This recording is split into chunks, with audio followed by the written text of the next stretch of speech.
Moi, j'étais étudiant à l'Université de Sherbrooke, puis je viens de Chibougamau. Mes parents demeuraient à Chibougamau. J'étais un gars de région. Puis André Bouchard, qui était directeur de Proco dans le temps, a envoyé un chèque au service de placement de l'université pour dire « Tu pourrais-tu m'envoyer un étudiant en génie? » Fait que le service de placement, Chibougamau puis Alma, là, eux autres, c'était proche, c'était pareil. Fait qu'il dit « Hey, il y a quelqu'un dans ton coin qui cherche un ingénieur, tu voudrais-tu aller passer une entrevue? » Puis c'était accompagné d'un chèque de 75 $ pour payer mes dépenses. Fait que je suis venu passer une entrevue, un samedi, toute la journée avec André puis son partenaire du temps.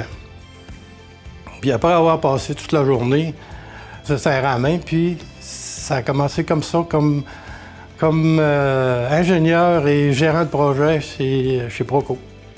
Pour moi, c'est vraiment ma famille, là. C'est vraiment mon chez-nous ici, là. Puis quand je dis que je suis venu au monde chez Proco, c'est pas une farce. Mon père était ici depuis l'âge de 16 ans, dans le temps que c'était André Bouchard qui était le propriétaire. Puis ma mère était secrétaire chez Proco, ils se sont connus ici. Au début, c'était un petit atelier de soudure, c'était gros comme rien. On faisait du revêtement en feuille, du revêtement d'aluminium, du revêtement d'acier. L'atelier de soudure était tout petit. Puis j'ai vu grandir les bâtiments tranquillement. Une rallonge ici, une rallonge là, on engage un petit peu plus de monde. On est en constante évolution ici depuis que je travaille ici, depuis que je suis au monde. Je vois ça partit tout petit. Puis ça grandit, ça grandit, ça grandit. Puis je vais être bien franc, je suppose que ça va s'arrêter. J'entends parler de la construction depuis toujours. Les camions de construction sont chez nous. Les équipements, mes stages, mes emplois d'été se sont faits dans le milieu de la construction. Tout le travail que j'ai fait dans ma vie, ça avait rapport avec la construction. Peut-être à part quand je cueillais des bleuets à 14 ans. Proco est dans ma vie depuis toujours parce que mon père, il travaillait quand je suis né. Donc, je suis venu ici quand j'étais très jeune. Et puis, je suis parti un certain temps pour mes études. Mais presque tout de suite après mes études, je suis revenu dans la région pour travailler chez Proco. En 1983, l'économie était assez bouleversée. C'était une instabilité économique assez grande. Proco possédait plusieurs entreprises, immeubles. Fait que dans ce contexte-là, c'était assez difficile. Fait que nous autres, moi et 3 autres partenaires, on a décidé qu'on prendrait la compagnie de construction uniquement, puis qu'on serait partenaires toutes les 4. Fait que c'est comme ça qu'on est parti. Je travaille chez Proco depuis 25 ans. Fait que j'ai commencé quand même, ça fait plusieurs années. Ce qui est le fun de venir travailler ici, on est des gens qui ont à cœur l'entreprise, qui veulent que ça avance. On a des beaux projets à mettre. C'est beau de voir ce qu'on accomplit de A à Z avec les différents corps de métier, avec tout ce qu'on a à mettre ensemble. C'est sûr qu'on est reconnu dans le milieu de la construction comme un fabricant puis un installateur de charpente métallique, principalement industriel, puis aussi un installateur de revêtements métalliques. C'est nos 2 grosses sphères d'activité. On installe beaucoup de charpente de pont. Donc, on est vraiment des spécialistes dans la structure et l'enveloppe des bâtiments industriels.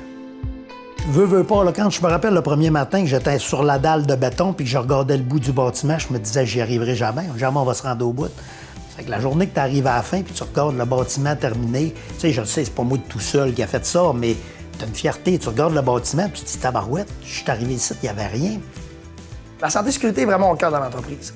Éliminer les risques à la base, ça fait vraiment partie de l'entreprise, puis c'est vraiment de quoi lequel Proco travaille fort, puis qu'on apprend à travailler à travers ça, puis qui est très important pour toute l'entreprise. Alors, c'est le fun de travailler dans une entreprise qui sait qu'elle a à cœur la santé et sécurité des travailleurs. Que ça s'aille en santé et sécurité, que ça s'aille en fabrication, que ça s'aille sur nos chantiers. On essaye toujours de faire des manières plus simples, de faire des manières plus rapides, de livrer la marchandise le plus vite possible. On dit jamais non à rien. Ça fait que je dirais qu'on est en constante amélioration. C'est ce qui fait qu'on est, d'après moi, qu'on est les meilleurs et qu'on va toujours là. En 2010, il s'est présenté une opportunité à la baie pour un bâtiment qu'on avait construit aussi une dizaine d'années auparavant, qu'on connaissait très bien. C'est nous autres qui avions fait la conception et la construction. Fait qu'on a organisé l'usine à la baie qui nous permettait d'aller sur des ponts de grande envergure. En fait, il y avait, à notre point de vue, il n'y avait pas de pont qu'on ne pouvait pas faire. Là, on voyait plus grand, on voyait des possibilités d'aller sur des projets encore de plus grande envergure. Puis, à tous les ans, ils rajoutent de l'automatisation. C'est ce qui fait qu'il va faire encore leur force. On prend le modèle 3D d'un ordinateur, on l'envoie directement à la machine, puis l'intervention humaine est très limitée, puis la pièce sort déjà découpée. Puis l'objectif de tout ça, c'est de prendre la main-d'œuvre qu'on a en place et puis de lui faire des choses plus complexes, plus uniques encore, puis de laisser les robots puis les machines faire les choses plus simples avec des plus grands volumes. Le processus d'automatisation nous aide beaucoup à avancer. Puis souvent, ils vont prendre des charges de travail qui, des fois, deviennent répétitives, puis que c'est dur quand même pour l'humain.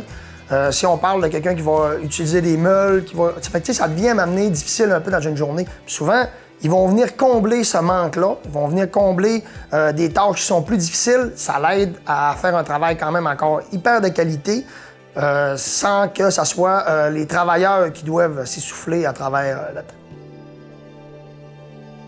Proco, ça implique beaucoup dans la communauté, puis je pense que ça va continuer. Jean-Denis refuse jamais les commandites de participer à des projets ou quand dans la municipalité, Proco a besoin d'aller aider, que ça s'aille pour un bâtiment ou quoi que ce soit, on participe toujours. L'objectif, c'est que nos employés, les familles de nos employés, les enfants de nos employés soient fiers de l'aide qu'on apporte à la communauté, des implications qu'on a dans le sport amateur, dans la jeunesse, dans les différentes infrastructures. On commandite depuis, je pense, au-dessus de 20 ans un club cycliste. On a commandité beaucoup aussi pour l'aréna de Saint-Nazaire. On commandite de plein d'activités. On essaye autant que possible de rayonner dans le social qui nous entoure. Ça continue toujours de grossir puis que les défis sont de plus en plus gros puis élevés. On voit ce qui se fait dans le monde ailleurs. Puis on espère qu'on va participer à des projets un petit peu en dehors du Canada, en dehors du Québec, en dehors de chez nous. Tu sais, on connaît le Nord comme faut. On va se connaître un peu plus le Sud. Mais il y a des projets qui s'en viennent, puis on évolue toujours. Puis si je regarde la progression de Proco depuis ses débuts, c'est tout le temps de plus en plus gros, de plus en plus immense, de plus en plus complexe. C'est toujours de plus en plus de défis à relever, puis c'est ça qui est motivant pour le futur. Je souhaite que ça continue et ça perpétue dans le temps, comme c'est fait là. Le travail est de qualité, l'expertise est en place, des beaux projets d'avenir, des belles visions d'entreprise, avec tout ce qu'ils mettent d'énergie dans ça. Puis tu es tout le temps reconnu pour ce que tu fais. Alors, avec une continuité comme ça, je vois encore des belles années à venir avec Proco. Que ce soit 40 ou 80, je crois qu'ils vont dépasser encore les limites des travailleurs, mais aussi des clients. Ben, moi, je le souhaite de grandir encore parce qu'il y a encore du potentiel. Le gros défi, c'est sûr, de ce temps-ci, c'est le personnel. Puis j'ai une grande confiance dans les jeunes qui sont là présentement à la direction de l'entreprise. Quand je suis devenu propriétaire en 2006, j'étais avec un groupe d'actionnaires. Tous ces actionnaires-là ont pris maintenant leur retraite. Puis à travers ces années-là, on a aussi profité de ces occasions-là pour rentrer des nouveaux partenaires. Des nouveaux partenaires, mais aussi des employés qui ont progressé dans l'entreprise, que ce soit la relève dans les opérations, ou que ce soit la relève au niveau de la direction. Tout se passe bien, on a des jeunes et des moins jeunes qui sont extrêmement motivés, puis ça me rend fier.